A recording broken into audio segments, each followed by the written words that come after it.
Masolo Yakati, conversation discrète avec un invité, un podcast du groupe d'études sur le Congo qui va au-delà des polémiques politiciennes congolaises.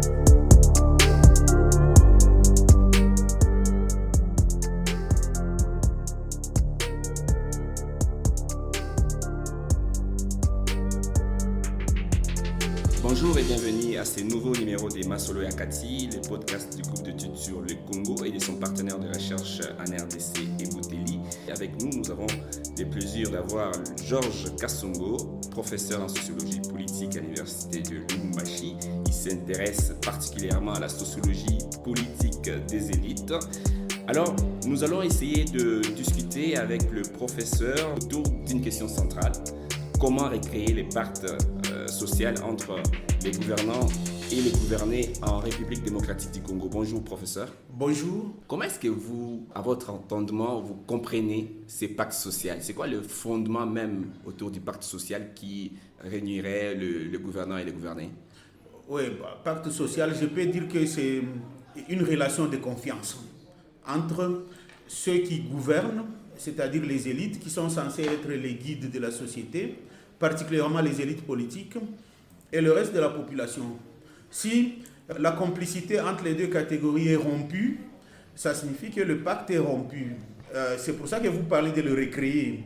Ça signifie que quelque part, on a constaté qu'il y a une rupture, un fossé entre la population et la classe dirigeante. Et il faut effectivement travailler à recréer ce pacte. Est-ce que vous le pensez aussi, que ce pacte social aujourd'hui en RDC est rompu? Est-ce qu'il a existé à un moment? Oui, on peut considérer qu'il a existé parce que, par exemple, dans la lutte pour l'indépendance, il y avait une adhésion de la population à la vision qui était incarnée par les pères de l'indépendance. Mais dans l'exercice du pouvoir, après avoir rencontré quelques abus, la population a commencé à se détacher des élites politiques et à leur donner une réputation assez sombre. C'est pour ça que vous entendez au Congo des adages comme la politique est très sale, laissez la politique aux politiciens, ce n'est pas notre affaire, ce sont des voleurs, etc.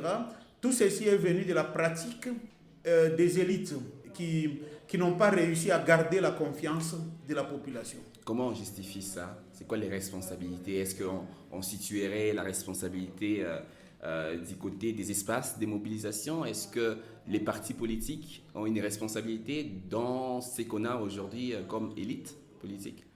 Oui, les partis politiques ont une lourde responsabilité, mais en fait, moi je pense que les partis politiques fonctionnent comme des entreprises familiales, c'est-à-dire aucune idéologie, et on amène des gens à y adhérer en dehors de toute logique idéologique, mais en fonction des relations d'affection qui n'ont aucun critère idéologique.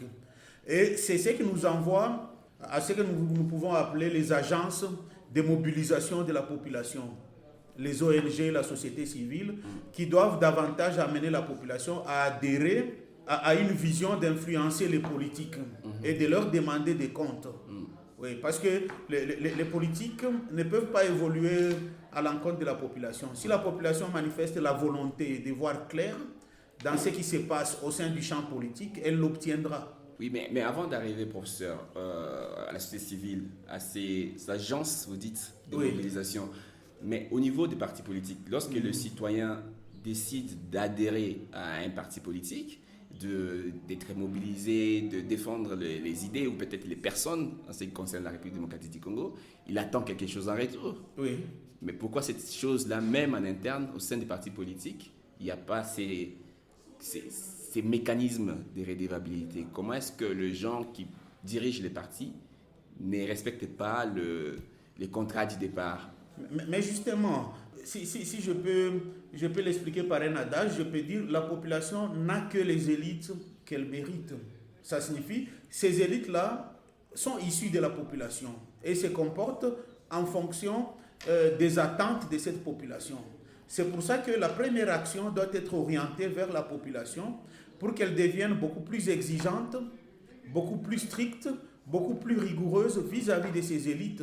Donc ils peuvent changer s'ils y sont contraints par la population. Et même au sein des partis, ces leaders qui se comportent de la manière dont vous venez de décrire, ils se comportent de cette manière parce qu'ils ont en face d'eux des militants qui sont passifs face à leurs abus. Et si vous regardez bien les partis politiques congolais, il n'y a pas vraiment développement des structures de formation des militants. On commencerait donc par là, pour créer les mécanismes. Oui, il faut les former de manière à ce qu'ils sachent quels sont les devoirs de leurs leaders vis-à-vis d'eux. Ils ne doivent pas se comporter comme des inféodés aux leaders. C'est-à-dire, il y a des choses face auxquelles ils peuvent dire non, ça on ne peut pas accepter parce que c'est à l'encontre des intérêts communautaires. Ça, on peut accompagner. Mais bon, on a l'impression que la population considère ces leaders comme des dieux, comme des charismatiques auxquels personne ne peut toucher. Et il y a des partis politiques où on n'accepte pas la moindre critique. Si vous critiquez le chef du parti, vous êtes éjecté ou violenté. Les autorités morales, aujourd'hui encore. Les autorités morales, donc des espèces de potentats à qui on ne peut rien reprocher. Et cette culture se répercute sur les institutions parce que ce sont ces élites qui sont appelées à gérer les institutions. Ils y amènent cette culture où ils sont incontestables, omniscients, omnipotents. On a parlé de la culture du chef. Les chefs en Afrique, quelqu'un qui, lorsqu'il a dit, Mobutu le disait, il a dit quelque chose, il ne faut pas discuter, c'est comme ça. Donc on a oublié peut-être l'aspect devoir du chef.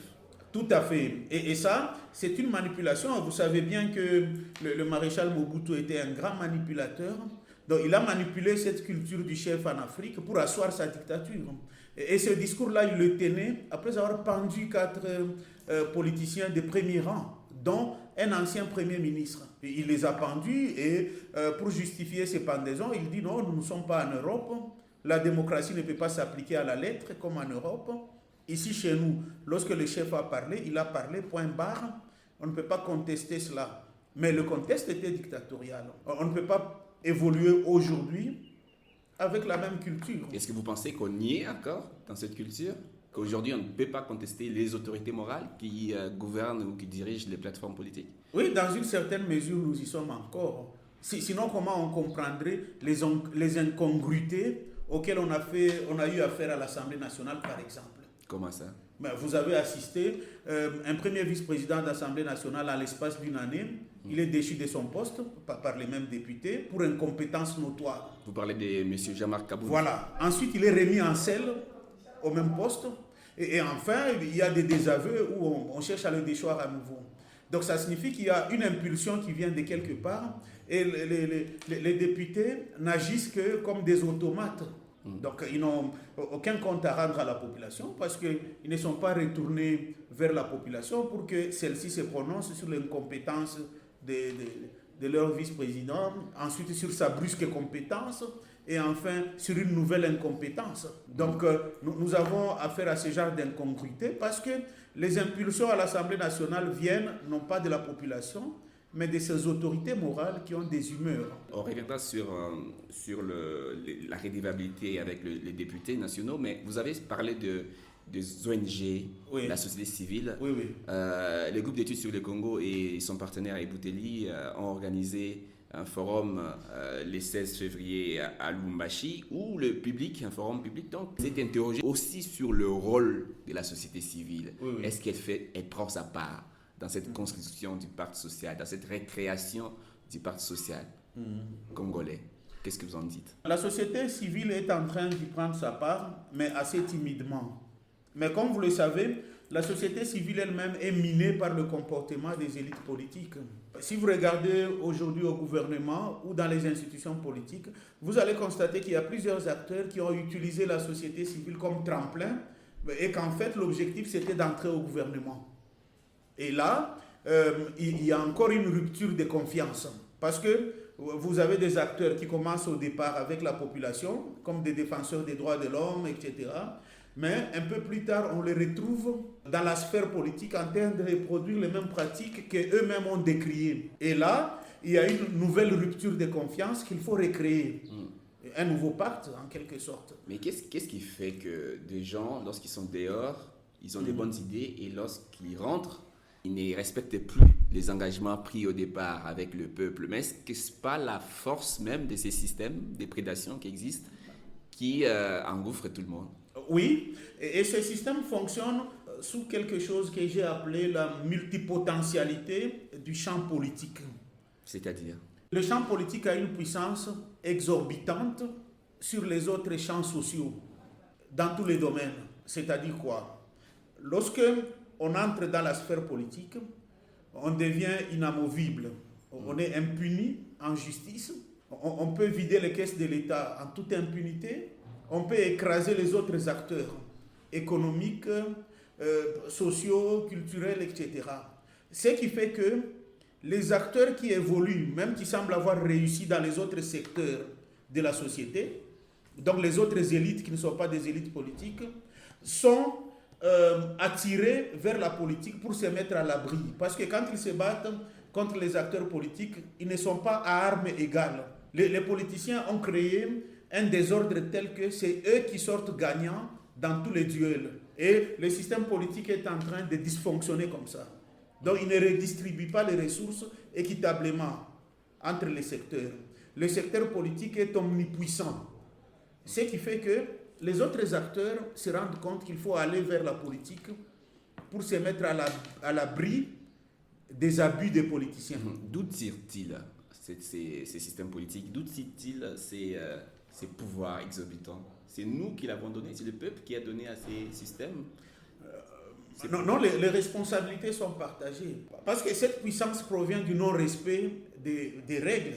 Et par exemple, logiquement, si un politicien se rend coupable, par exemple, de manipulation de la justice, il doit être poursuivi. Si un politicien se rend coupable de détournement des fonds, il doit être poursuivi. Les textes sont clairs. Mais lorsque les textes ne sont pas appliqués, ça crée un déséquilibre, justement. Les gens se rendent compte que, mise en conflit avec un politicien, c'est le politicien qui gagne à tous les coups. Ça signifie quoi? Si je voudrais être à l'abri, je deviens moi-même politicien.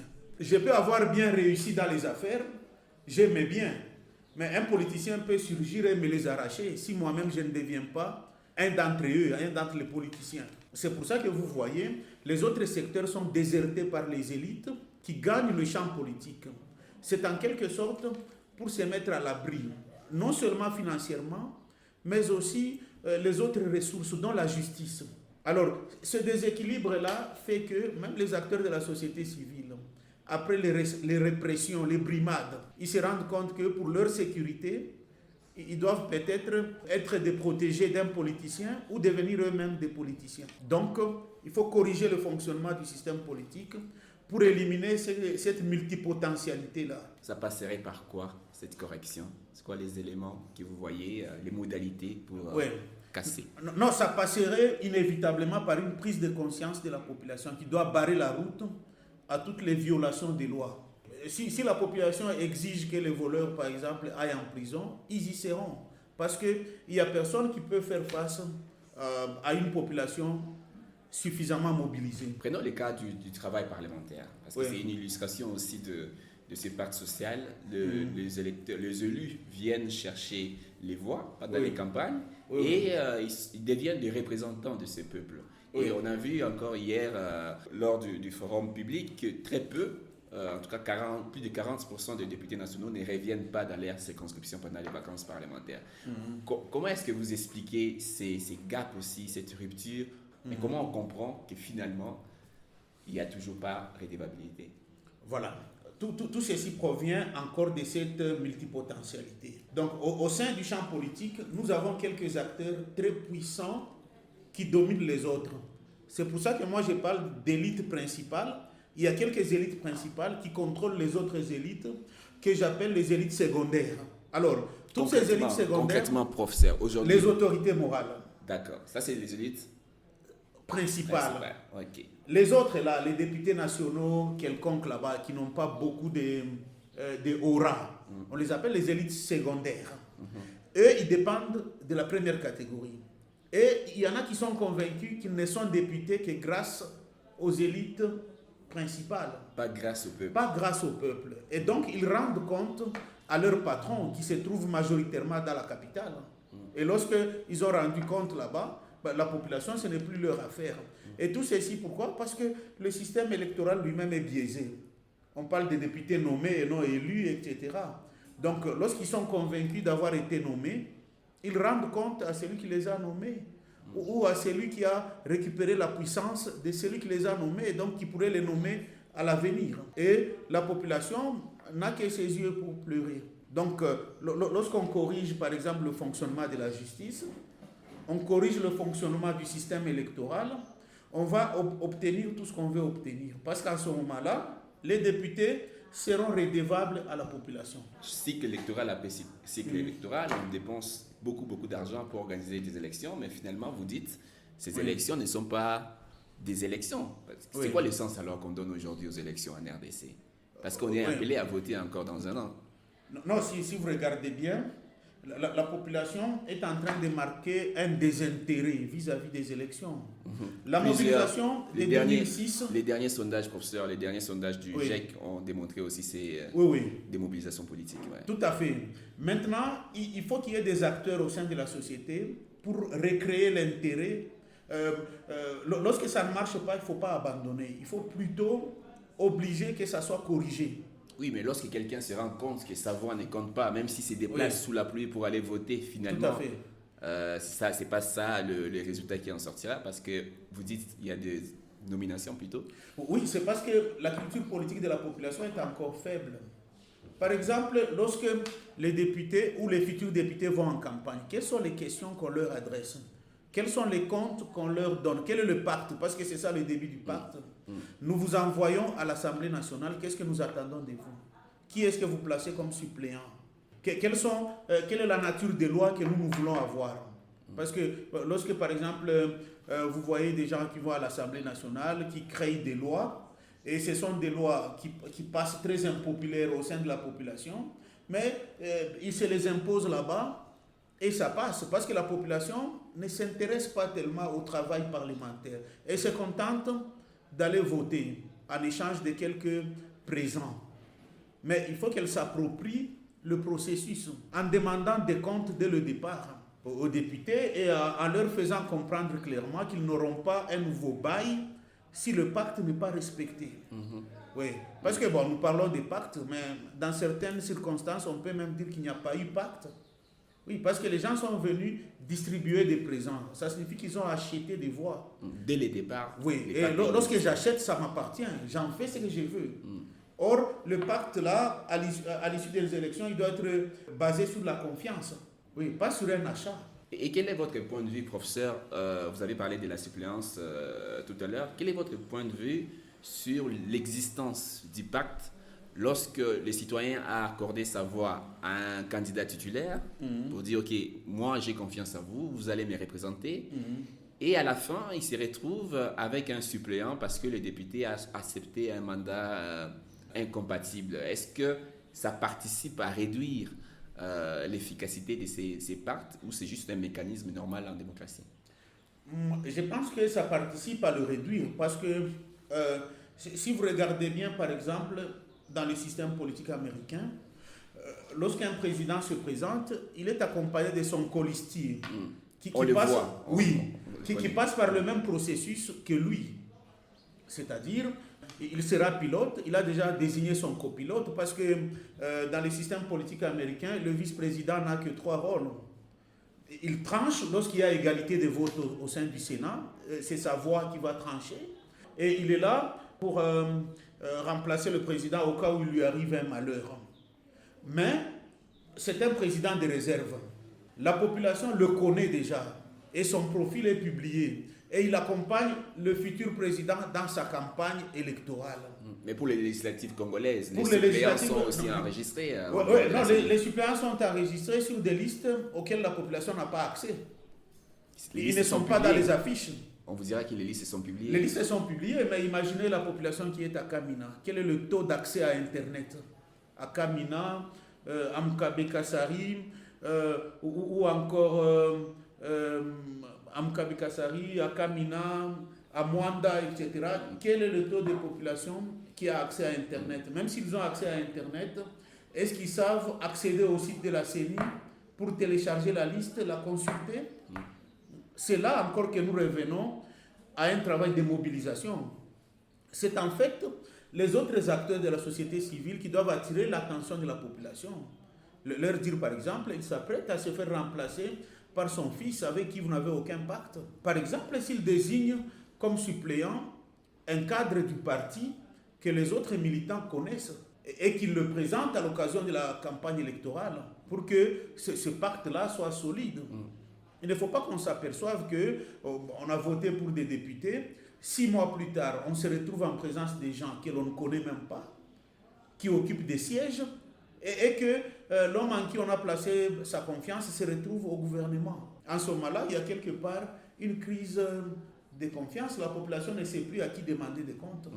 C'est encore frappant au niveau provincial. J'ai appris que comme c'est des petits gouvernements avec autour de 10 ministres, lorsqu'ils sont souvent issus des assemblées provinciales, lorsqu'ils partent à l'exécutif provincial, ils sont remplacés par leurs suppléants qui sont censés contrôler les titulaires de ministres.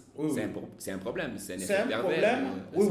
Un problème à ce niveau-là. Mais le deuxième problème, c'est que en général, ces suppléants sont apparentés aux titulaires. Donc ça signifie qu'il se retrouve avec son jeune frère, sa femme ou son cousin en position de contrôleur. Donc vous comprenez que même le travail des contrôles parlementaires est biaisé. Oui, on a des institutions qui fonctionnent désormais comme des chambres de résonance des gouvernements provinciaux. Oui. Mais comment est-ce qu'on résout ces problèmes? Comment on met fin à ces effets pervers de la suppléance? Comment on encadre la suppléance des élus? Non, je pense qu'il faut interdire de la même manière qu'on interdit, je crois que le président Mobutu l'avait évoqué dans un de ses discours, où il parlait de tribalisme, etc. Mais maintenant, là, c'est le népotisme. Je pense qu'il faut une loi qui puisse interdire un certain degré de parenté d'abord entre le titulaire et son suppléant, et qui puisse exiger qu'il soit du même parti politique, ou peut-être qu'il y ait des primaires au sein du parti politique pour envoyer les gens aux élections au niveau des législatives. Donc un peu comme ce qui s'est fait au sein du système politique américain. C'est-à-dire les militants suffisamment mobilisés peuvent voter pour les gens qui seront ensuite candidats. Oui, mais qu'ensuite qu'il y ait une espèce de barrage à partir d'une loi qui puisse interdire un certain degré de parenté entre le titulaire et ses 2 suppléants. Oui, je crois que c'est peut-être à ce prix-là qu'on peut ne serait-ce que corriger cette anomalie. Mais aussi, il faut peut-être décaler les législatives nationales des élections des députés provinciaux et des élections de sénateurs. Comme ça, si on les décale même de 6 mois, la population aura l'avantage du recul pour s'apercevoir que non, son suppléant là-bas, c'était son fils qui l'a remplacé. Mais maintenant, il veut mettre un autre fils. Donc au moins, même les acteurs de la société civile, dans leur rôle de tireurs de sonnettes d'alarme, auront la possibilité d'expliquer à la population, voici, il est allé au gouvernement. Il s'est fait remplacer à l'Assemblée nationale par son épouse. Maintenant, il revient encore avec comme suppléant son fils. Donc lorsque c'est décalé, c'est très visible. Mais lorsqu'on a toutes les élections le même jour, il y a une espèce de confusion, on se rend compte des abus un peu plus tard et on ne peut plus les corriger. Ils sont déjà dans leur mandat, il faut attendre 5 ans.